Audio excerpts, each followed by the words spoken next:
और अब खबर पश्चिम बंगाल से है। पश्चिम बंगाल पंचायत चुनाव में हिंसा प्रभावित इलाकों का दौरा करने के लिए रविशंकर प्रसाद की अगुवाई में 4 सदस्यीय टीम कोलकाता पहुंच चुकी है। टीम पश्चिम बंगाल चुनाव में हिंसा प्रभावित इलाकों का दौरा और पीड़ितों से मुलाकात करेगी। पूर्व केंद्रीय मंत्री और बीजेपी सांसद रविशंकर प्रसाद ने कोलकाता एयरपोर्ट पर पत्रकारों को बताया कि बंगाल में हुए पंचायत चुनाव में डेमोक्रेसी, लोकतंत्र का गला घोंटा गया है। हमारे राष्ट्रीय अध्यक्ष जगत प्रकाश नड्डा जी ने मेरी अगुवाई में 4 एमपीज की एक टीम बनाई है। सत्यपाल सिंह जी हैं, लोकसभा के सम्मानित सदस्य हैं, मुंबई पुलिस के पुलिस कमिश्नर भी रहे हैं। रेखा वर्मा जी हमारी राष्ट्रीय उपाध्यक्ष हैं, वो भी मेंबर ऑफ पार्लियामेंट हैं। ब्रिजलाल जी हैं, वो राज्यसभा के एमपी हैं, वो यूपी के फॉर्मर डीजीपी रहे हैं। और डॉक्टर राजदीप रॉय, ये भी लोकसभा के एमपी हैं आसाम से।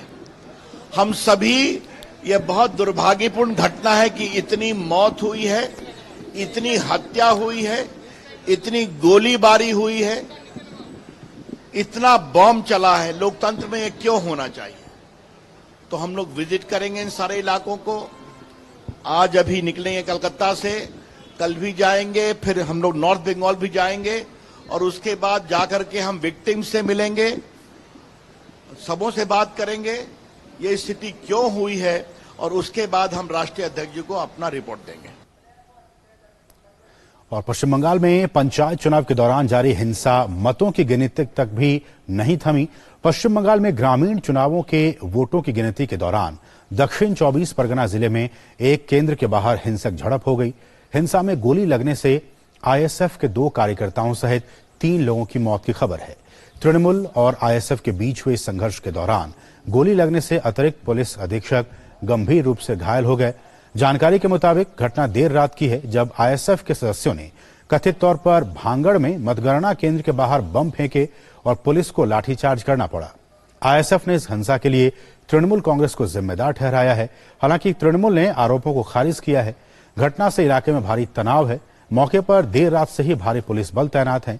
राज्य चुनाव आयोग द्वारा ग्रामीण चुनावों की घोषणा के बाद से ही भांगड़ में तनाव बना हुआ है।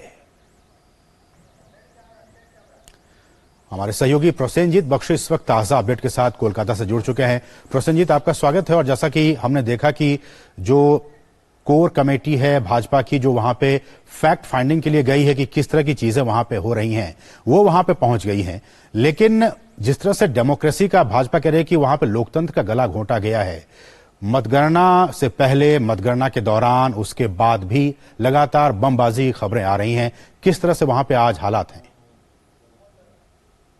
देखिए, पहले तो ये बता दूं कि शुभेंदु अधिकारी ने अदालत पहुंचे हैं, साथ में काफी सारे वीडियोस लेके, और उनके जो लॉयर है उन्होंने वीडियो दिखाकर अदालत की जो अदालत के सामने रखे हैं कि अगर जो जीते हुए ऑपोजिशन की पंचायत मेंबर है अलग अलग स्तर की, इनको ठीक तरह से रहना है तो अदालत को किसी ना किसी तरह से पूरे मामले में अपना दखलंदाजी करना जरूरी है।